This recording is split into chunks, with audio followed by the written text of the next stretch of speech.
Remembering former President of India, Pranab Mukherjee. Born in Mirati village in Birbhum district, West Bengal, inspired by his father's contribution to the freedom struggle, he entered public life with his election to Rajya Sabha in 1969.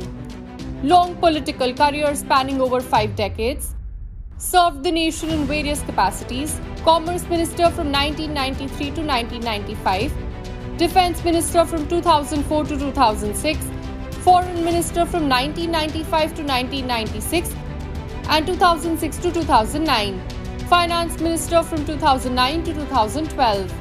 Became the 13th President of India on 25th July 2012. Authored several books on Indian economy and nation building.